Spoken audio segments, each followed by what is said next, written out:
Ya,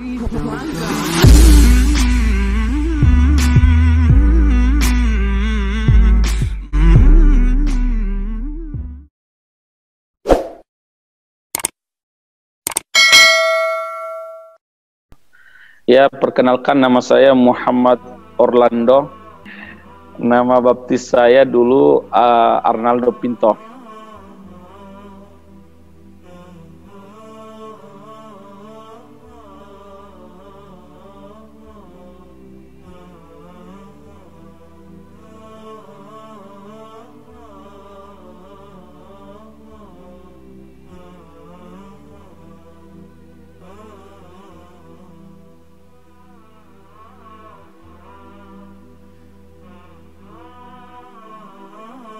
Jadi pagi hari itu masjid dilempar sama 5 pemuda. Nah mungkin orang ke-6 itu saya, Bang. Nah yang lebih parah itu pas kejadian yang tadi itu, Bang, yang lempar masjid itu semua Al-Quran kami bakar. Jadi maksudnya kalau lihat dari latar belakang ini kayaknya ya nggak mungkin masuk Islam gitu loh. Tapi itulah hebatnya Allah ya. Saya nggak itu, Bang, nggak dijahatin karena dulu lempar masjid, bakar Al-Quran atau apa. Inilah hebatnya Ustadz Jainuddin ini. Saya lihat kok orang ini baik gitu. Padahal semestinya ya dengan latar belakang saya gitu dia bisa aja nggak saya gitu kan. Iya. Tapi ya itu saya dibaikin. Saya tinggal sama beliau sama istri anak-anaknya itu. Nah, ini udah tinggal bersama beliau itu sekitar 2 tahun lah. Iya. Ya, 2-3 tahun. Saya lihat Islam yang tadinya kalau kita lihat seperti kalau kita tahu durian itu kan tajam ya, kayak serem gitu. Cuma dalamnya rupanya enak. Nah, begitulah Islam. Kalau lihat hanya kesininya dengar dari orang teroris ini jahat, begini-begini. Tapi setelah saya lihat tinggal sama Ustadz Jainuddin, yang itu, Bang, 2 tahun saya tinggal sama dia, nggak ada disuruh masuk Islam. Iya. Nggak ada.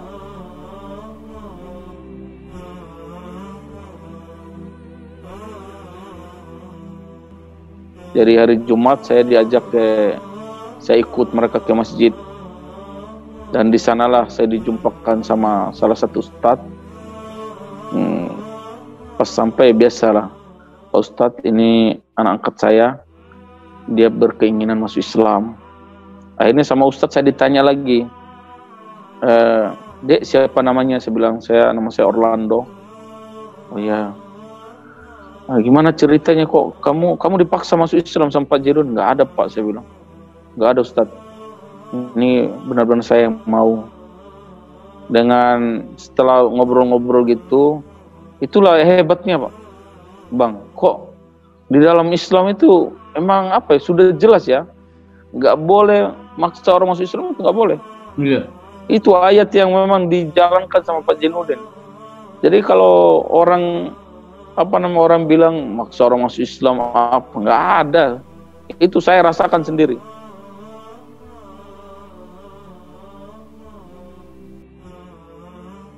Nah itu awal habis syahadat itu nggak masalah, Bang. Pas pulangnya itu saya sholat di rumah, ketahuan sama teman-teman saya.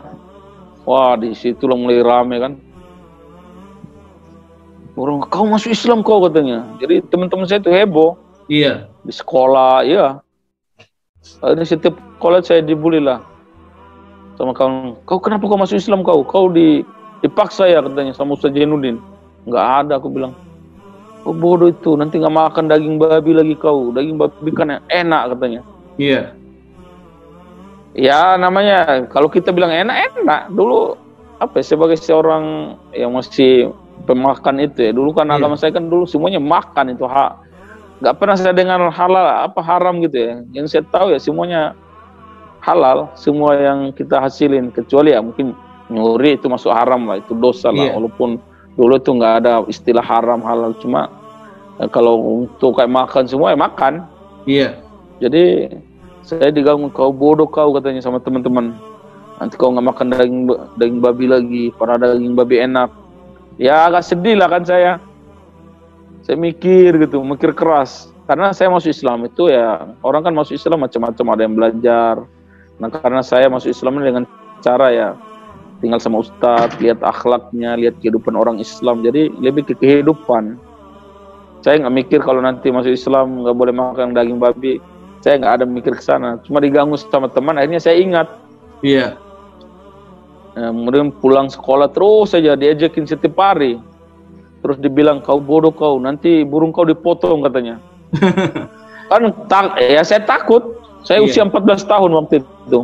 Saya kan takut, saya bilang, ya nah, sebagai seorang ini ya, kita kan masih ABG lah. Ya, umur 14 tahun, 15 tahun itu. Akhirnya saya takut. Karena tiap hari digituin. Jadi saya down juga gitu. Gak makan daging babi, dibilang bodoh. Terus dibilang burungnya dipotong. Apa itu Islam itu katanya? Masa itu cium tanah, pantatnya ke langit gitu-gitu kan. Memang masuk akal semua ya dia cerita. Karena kita bukan latar belakang masuk Islamnya belajar ya. Bukan karena perbandingan agama gitu. Jadi akhirnya saya agak goyang gitu. Kemudian pulang. Kan malam kan saya suka ngaji sama ustadz lah.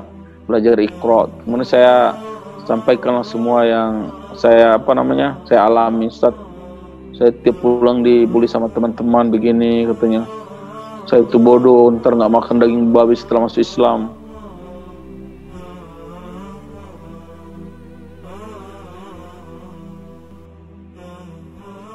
Kenapa Islam itu melarang kita makan daging babi? Karena pertama, yaitu sebagai perintah Allah. Maksudnya perintah itu ini dilarang gitu loh. Nggak boleh makan. Ya udah sebagai seorang Islam ya wajib nggak boleh ikut, nggak boleh makan. Kemudian sebagai ketaatan seorang kepada Tuhannya nggak dilarang ya kita nggak boleh. Terus kedua secara medis ya kesehatan itu rupanya di dalam daging pita itu ada cacing pita katanya. Jadi waktu saya dijelasin detail sama ustadz saya. Ya kalau kita sekarang lihat buka YouTube memang efek makan daging babi kan kayak begitu ya. Kan kita lihat ada kayak ulat-ulat gitu kan serem banget. Akhirnya waktu saya dijelasin sama ustadz ini saya jadi kan masih ada daging lain, kenapa harus makan daging babi katanya. Jadi akhirnya ya kita terhibur dengan jawaban beliau yang Masya Allah sangat bersahabat. Tahu psikologi kita kan. Kemudian saya tanya terus kenapa orang Islam harus disunat? Burungnya dipotong. Kan saya bilang katanya orang Islam nanti burungnya dipotong. Kata dia bukan dipotong. Itu ya dipotong tapi bukan dalam arti yang dipotong semua atau gitu. Kan seram kalau dengar potongan. Cuma ya itu dia bilang kulitnya depan itu bersihin gini-gini biar bersih dan itu ya itulah ajaran Islam. Kalau kita lihat nabi-nabi dulu ya semua nabi-nabi ya di sunat. Itu namanya sunat. Cuma dibersihkan depannya begini biar bersih. Kalau orang yang nggak sunat ya kotor. Di situ terkumpul banyak. Jadi masuk akal gitu Bang. Kita kan ya masih umur-umur itu dijelasin dengan bahasa beliau yang ringan, kita paham. Akhirnya ya masalah makan daging babi ya udah nggak masalah buat saya. Kemudian sunat udah saya nggak takut. Kemudian yang ketiga itu yang kayak kenapa orang Islam sembah cium-cium tanah setiap hari kalau sholat? Kata Ustadz, nah itulah bentuk kita kita merendahkan diri di hadapan Allah gitu. Kita ini dari tanah kemudian akan kembali ke tanah. Coba lihat ibadah kita kayaknya orang Islam itulah yang benar-benar merasa bahwa kita terhina. Orang sama raja sampai tunduk-tunduk gitu, apalagi sama Tuhan. Tuhan kita Allah kita yang ciptakan langit, bumi, yang maha hebat. Jadi kita beribadah dengan cara yang Allah kasih, ya itu terbaik. Jadi nggak ada masalah. Nah setelah dengar penjelasan dari beliau, alhamdulillah Bang. Saya jadi, jadi bulian-bulian tiap hari. Cuma kalau kebanyakan keseringan kita juga pusing lah ya kan.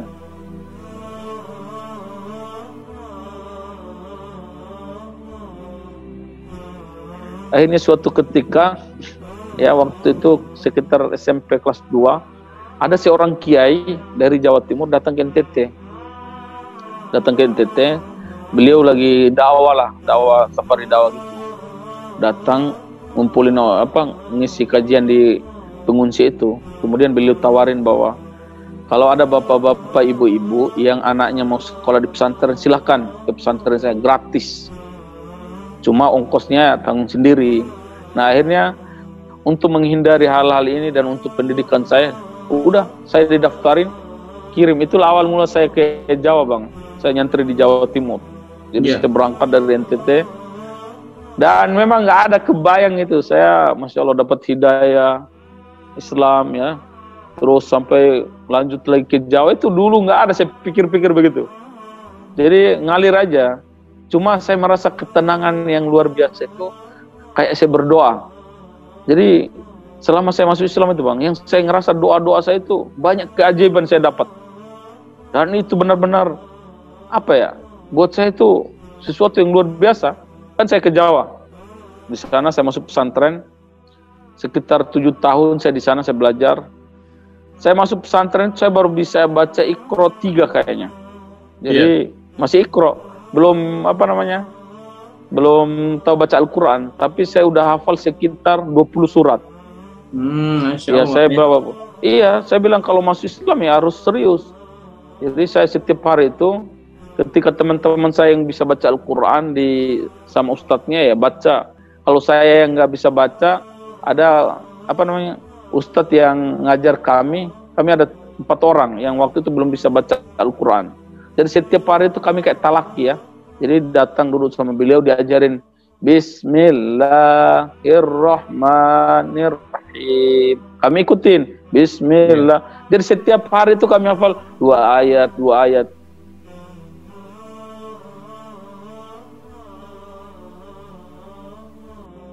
Sekitar 4 bulan itu saya udah hafal 20 surat.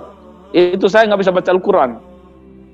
Dan itu saya yakin bahwa ini ada di antara bukti mukjizat Allah ya, mukjizatnya Al-Quran.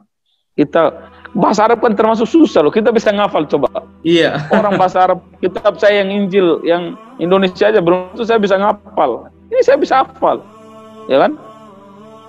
Kemudian dari situ nggak lama saya bisa baca Al-Quran. Dan saya dulu termasuk orang yang pembenci bahasa Arab. Jadi saya masuk kelas, saya tulis saya lihat di papan itu di pesantren kan. Iya. Tapi bukan pesantren bagus, Bang. Ini yayasan kecil lah ya. Yayasan sederhana. Kiainya Masya Allah berjuang untuk dakwah beliau. Jadi pas saya masuk kelas, tulis di situ apa namanya? Bismillahirrahmanirrahim. Itu saya lihat Bismillah kayak ketakutan saya. Iya. Kan saya mikir gini, berarti nanti belajar bahasa Arab di sini nih.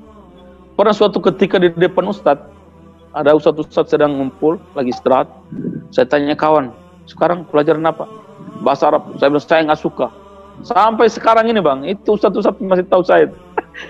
Tapi itu ya, dulu jadi 2 kasus ini. Dulu saya benci Islam, jadi cinta. Dulu saya benci bahasa Arab, sekarang saya cinta bahasa Arab. Lian fi hadzal bilad natahadats lugha arabiyyah kull yaum. Jadi di sini sekarang itu justru di negara ini saya pakai bahasa Arab. Yang dulu ini saya benci, ya. Jadi Masya Allah gitu, apa namanya? Kadang saya merenung itu kayak lucu. Jadi ya, saya waktu belajar bahasa Arab saya bilang saya benci, saya nggak suka lah. Apa yang belajar bahasa Arab, bahasa Indonesia aja. Kayaknya setelah sekitar 7 tahun di pesantren itu saya belajar. Doa pertama saya yang Allah kabulkan itu pas SMA kayaknya. SMA itu saya berdoa, ya Allah beri hidayah sama keluarga saya, teman-teman saya, sahabat-sahabat saya. Karena bagaimana Allah katakan bahwa inna dina indallahil Islam, ya kan? Agama yang diridhoi, yang diterima hanya Islam. Jadi kayak apa, Bang? Kena di hati gitu. Iya. Ya Allah, ya kita takut lah kan. Kalau teman-teman bagaimana nanti nasibnya. Saya terus berdoa, sujud, berdoa. Dan hal yang selama saya masuk Islam nggak pernah saya tinggalin sholat, Bang. Selama saya mulai dari syahadat sampai sekarang, yang namanya sholat nggak berani saya tinggalin. Makanya saya lihat orang Islam meninggalkan sholat kayak biasa, itu buat saya sesuatu yang aneh ya. Iya. Kok bisa? Ini urusannya sama Allah. Kok kita hidup, nafas, apa segala macam nikmat, kita badan sempurna. Sholat pun nggak bisa, coba. sholat aja nggak mau sholat, gimana? Jadi saya kalau lihat orang Islam nggak sholat itu kok berani banget gitu. Nah yang jadi bang, jadi setiap sholat saya berdoa.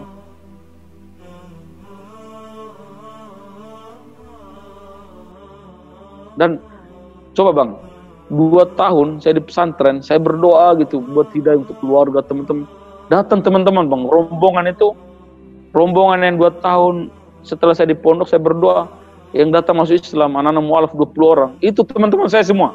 Iya. Kebanyakan. Dan itu, ya saya merasa bahagia lah, bahagia, senang. Ya Allah, Engkau kabulin doa saya. Iya, teman-teman saya, teman-teman main dulu di NTT. Akhirnya dari situ saya udah merasa punya kewajiban. Ya, kan kewajiban seorang Islam itu kan, atau kita mualaf terus masuk Islam, atau yang sudah Islam, kewajiban kita pertama ya belajar, menuntut ilmu. Kalau tanpa ilmu enggak, kita jadi apa ya, Islam enggak ada gunanya gitu loh. Iya. Kan kita sholat butuh ilmu kan, gimana cara berwudu, gimana cara sholat, gimana cara bacaannya, gimana cara takbir yang benar. Jadi saya belajar ya kan. Kemudian datang mualaf sekitar 20 orang. Nah itu saya merasa udah punya kewajiban. Jadi bapak angkat saya itu Pak Jenun itu kan tiap tahun orang ikut dia masuk Islam kan banyak. Iya. Jadi akhirnya sampai di pondok saya lah menjadi menjadi kakak mereka. Saya ajarin, saya tunjukin ini loh Islam. Lemari saya di asrama saya kasihin, ini tempat tidur silakan pakai. Uang yang saya punya silakan semuanya. Iya. Jadi itu yang saya, kan setelah kita berislam itu belajar ya kan, menuntut ilmu, dengan ilmu kita amalkan lah. Jadi kita mengerjakan Islam itu ya dengan ilmu ini. Semua setelah itu kita dakwain. Nah, ini posisi saya dakwah. Jadi di pondok itu saya belajar, ngamalin ilmu, sekalian dakwah sama anak-anak mualaf. Jadi saya ngajar mereka ngaji, bagaimana setelah kita masuk Islam itu begini loh, bersih, sama orang tua itu hormat. Mohon maaf saya nggak tahu kalau orang ini bang, orang Jawa bang, kami orang dari timur itu setiap hari mungkin kami itu suka maki ya, bahasa-bahasa binatang gitu loh. Nah setelah saya di pondok nggak ada saya dengar bahasa itu, itulah hebat Islam kan. Anak-anak di pondok itu terlepas dari bahasa-bahasa yang kotor gitu. Jadi setelah anak-anak ini masuk Islam, nyampe jauh saya bilang kita di Islam itu dilarang. Karena setiap hari, setiap detik, malaikat jaga kita. Kalau kita ucapin kata-kata buruk, ya ibarat kita itu ada catatannya gitu. Iya. Kalau kita kayak nanti terima rapot terus nilainya merah semua kan kita kaget. Nah, begitu juga. Kalau nanti kita ini ya nilainya amalnya buruk semua, itu akibat kita. Jadi Islam melarang. Akhirnya saya mulai dakwah dengan begitu. Saya ngajarin mereka apa yang saya bisa bantu, saya bantuin anak-anak mualaf ini. Cuma karena perjalanan waktu di pondok kami yang yayasannya memang sederhana, kadang kami makan, kadang nggak ada makan itu, jadi ia mengakibatkan, dan setiap tahun kan anak-anak mualaf itu datang bang, sampai kami sekitar 60 orang mualaf yang terkumpul di yayasan ini. Dan perjalanannya waktu, terus kemudian kehidupan di pesantren di yayasan ini susah. Terus kalau buat saya memang kurang pas ya untuk anak mualaf di yayasan itu kurang pas. Terlalu banyak di situ. Mungkin Pak Jenun nggak punya link lain, jadi kami dikumpulin di situ. Kemudian keadaan pun susah kan, kadang makan, kadang nggak ada makan. Nah kayak saya kan, karena saya anggap Pak Jenun itu orang tua angkat saya beda gitu. Makanya kalau saya meminta uang, Pak tolong kirimin duit bulan, kan nggak berani saya. Jadi saya merasa ya udah. Selama 7 tahun itu saya dapat kiriman 2 kali 150.000 selama 7 tahun. Iya. Jadi kalau saya mau uang sabun ya kan, mau uang sabun, mau jajan, saya kerja sawah. Iya. Jadi hari libur saya datang ke warga, ikut nyangkul sawahnya, jadi jam 7 pagi sampai jam 5 sore dikasih 7.000. Nyangkul sawah warga. Kasih makan sekali dikasih 7.000. Kalau warga yang tukang macul sawah itu, mereka itu dibayar 25.000 dengan jam yang sama. Kalau karena kami santri, karena orang butuh, orang jauh, butuh uang. Akhirnya kami tuh dimanfaatin sama sebagian warga yang saya lihat Islam, tapi ya tidak benar lah, ini tidak benar. Jadi kami dimanfaatin, tenaga kami diambil, kami disuruh kerja dengan waktu sama tapi dikasih cuma 7.000. Terus kami pernah saya catering juga bang, kerja catering dari jam 7 pagi sampai malam kasih 5.000. Jadi karena kami orang jauh, kami butuh uang jajan, uang makan, itu kami kerja. Yang prinsip saya setelah masuk Islam bahwa makan itu harus halal. Mohon maaf teman-teman, ada yang mungkin ke sawah orang ngambil buah apa, saya nggak mau. Saya bilang saya udah Islam. Jadi kayak tinggalin sholat, nggak ada tawar menawar, dimanapun harus sholat. Terus kedua, makan harus yang halal. Itu yang saya praktekin. Ya, terus berjalan waktu. Kadang selain kerja sawah, penyangkul, terus kerja di catering, saya tukang rosok juga bang. Jadi kami di pondok itu sebagian banyak santri laki-laki itu kami nyari ronsokan. Jadi ngikutin sungai itu arus itu perjalanan sampai 7 kiloan. Itu kami nyari kabel yang putus, besi apa macam-macam lah. Nanti pulang, jadi kami berangkat itu misalnya jam 8 pagi, pulangnya jam 3 sore, ya kan. Itu nanti kami jual, alhamdulillah bang, dapat 20.000, ya kan. Wow, bahagianya itu. Karena di Jawa itu dulu 500 perak itu, ya, itu tahun 2005 lah. 2005 itu makan nasi udah satu piring nasi pecel, ya kan. Terus nah uang ini karena saya merasa saya capek, ya kan, saya ngasilin duit ini, saya capek 20.000, saya kumpulin beli baju. Jadi kalau pakai baju kaos yang hasil dari ronsokan, beli itu kayak bangga gitu. Masya Allah, ini perjuangan ini. Jadi kayak ya bangga aja sendiri ini loh. Perjuangan sendiri. Ya kan. Terus uang sisanya itu saya beli gorengan setiap pagi, misalnya 5.000, 3.000. Saya bagi ke semua santri. Jadi di pondok memang saya anggap ya semua adik-adik saya, semua sahabat keluarga lah. Jadi itu yang saya amalkan. Akhirnya perjalanan di pesantren itu selesai di Jawa Timur. Waktunya untuk mengabdi.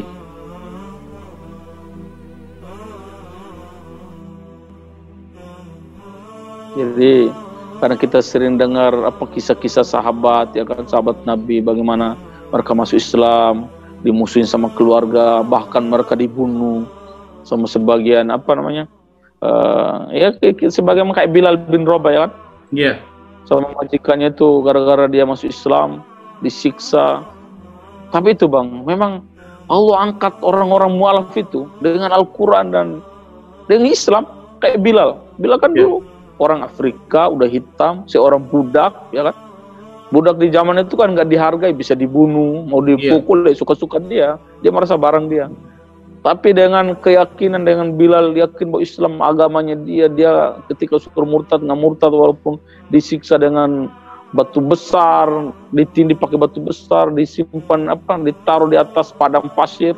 Yang di sini kebetulan di Sudan bang, saya di Sudan kan padang pasir banyak juga, panas bang. Itu gimana kita, nggak kebayang itu, nggak pakai baju, taruh di atas padang pasir, ditindih pakai batu, terus dipukulin.